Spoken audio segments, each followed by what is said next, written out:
Coming up in this video, I'm going to walk you through how to use a steam juicer using frozen berries and peaches from my freezer to make a concentrate and can it for my pantry shelves. I harvested the blackberries and the raspberries from our farm, and the peaches were a gift from one of Howard's employees, so this is a very cost-effective way for me to produce juice, since juice at the store is over $10 a gallon.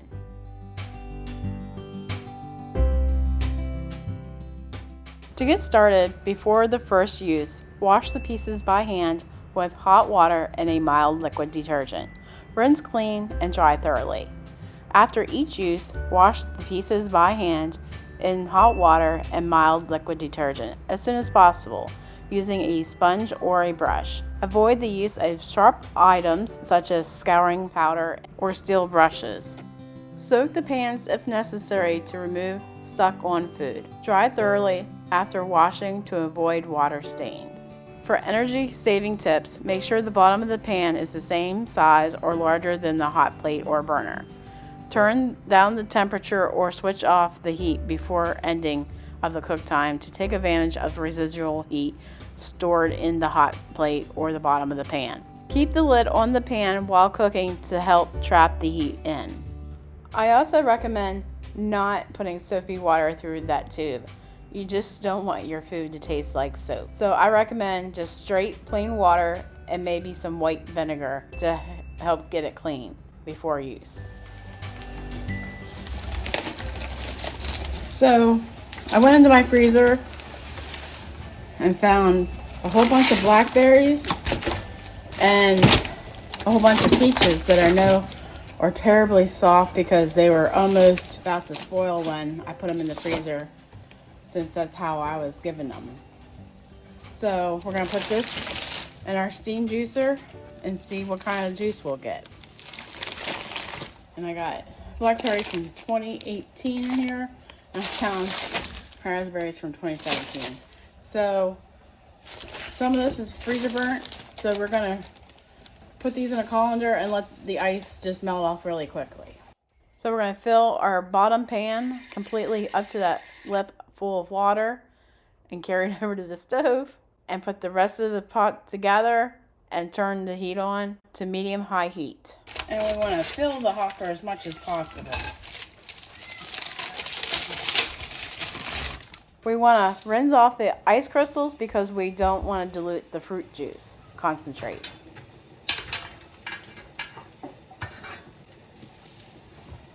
So we almost got the hopper full. I'm going to throw in some peaches because you want this to be full. Keep in mind the hopper holds 11 quarts of fruit before you get started. Alright, so we have this much in the hopper. And we got our pot down there waiting to collect all the juice. I'm not expecting to have more than that. In the beginning, the juice will be super concentrated. And as you gradually go on, it'll start to dilute itself. So you want to start tasting it to see how much of it's watered down or not, or if it still tastes like fruit. So you want to collect your juice in the same pot and not just in little jars to can it. Alright, it's been an hour and I want to make sure that the juice that's coming out might be still potent or good enough to drink or can. So we're gonna put it on ice so it's at least cool down a little bit, not to burn ourselves, because you want to make sure your project is good enough to preserve and drink.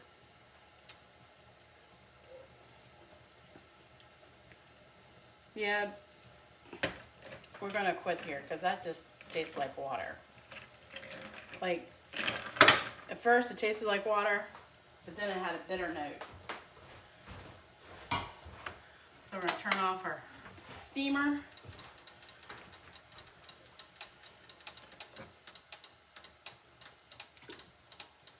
Now, you can feed this to the chickens after it's cooled down, of course. Or you can put it through a food mill and make a sauce out of it. Like an applesauce. I'm still debating if I want to do that. So I have my lids and rings washed and ready to go. I got my paper towel, my funnel, my debubbler, my ladle, my steam canners filled with the 3 quarts of water that the manual says it needs. And we have looked up how to properly can unsweetened fruit juice.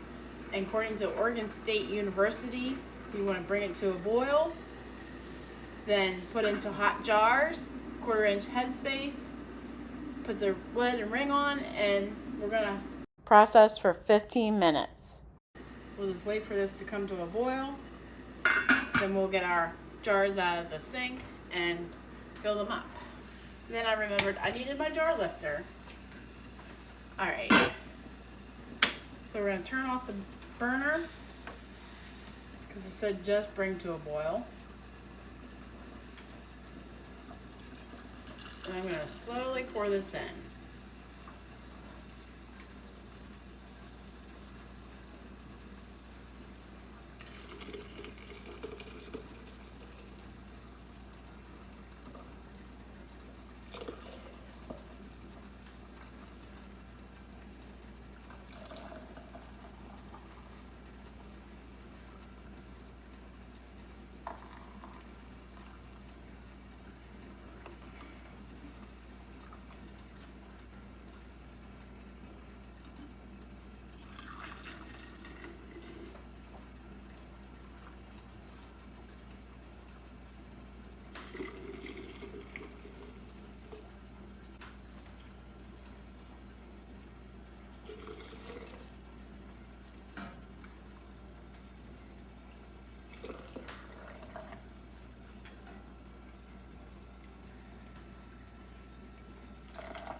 Then we'll measure our headspace. Just want to take a moment and say if you buy 4-jar lids using my code Mennonite10, you will receive 10% off your order. And I love 4-jar lids. I have not had one not seal yet. And this one needs a little bit more than a hair.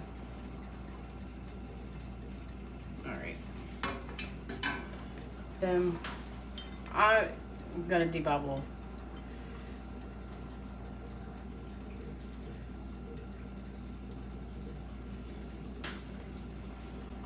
Then we're gonna wipe our rim.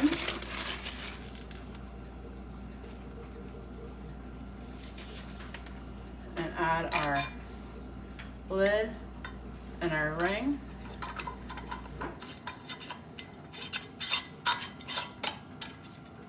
And fingertip tight.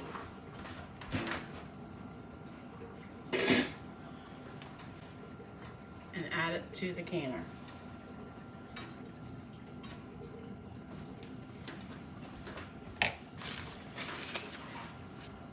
Wipe our rim.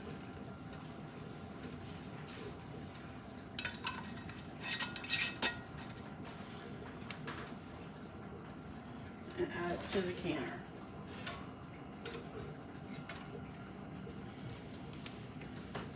All right, I'll be back when I get the rest of the jars filled up. All right, let's see if I can get a 7th quart.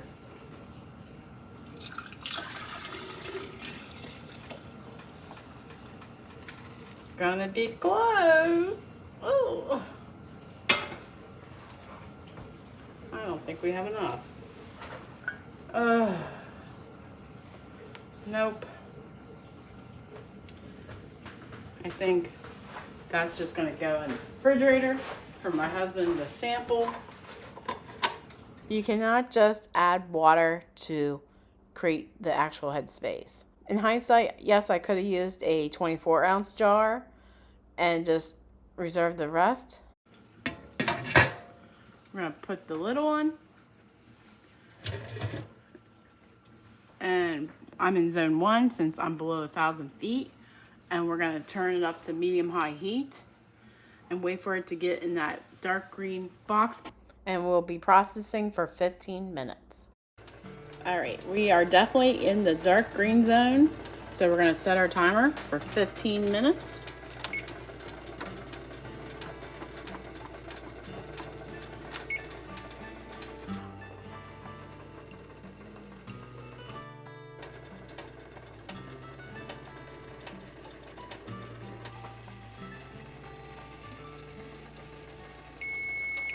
Alright, once the 15 minutes is up, we're gonna turn the burner off.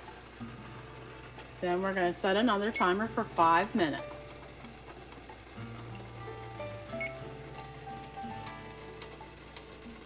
We're gonna leave the lid on and just go on our merry way. Alright, our timer's off, and we're gonna turn off the timer.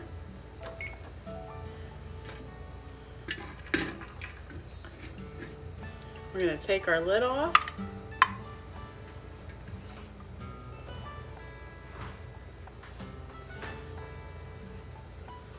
And slowly bring them out of the canner. And don't tip them, because you might jeopardize your seal. Ask me how I know.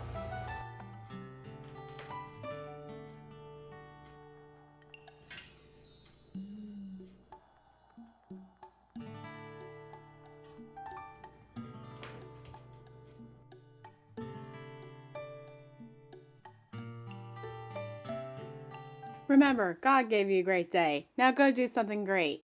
If you made it this far into the video, I'm sure you're loving the content of this channel. Like us on Facebook and follow us on Instagram for more great content. Thanks so much for watching. Take care and God bless.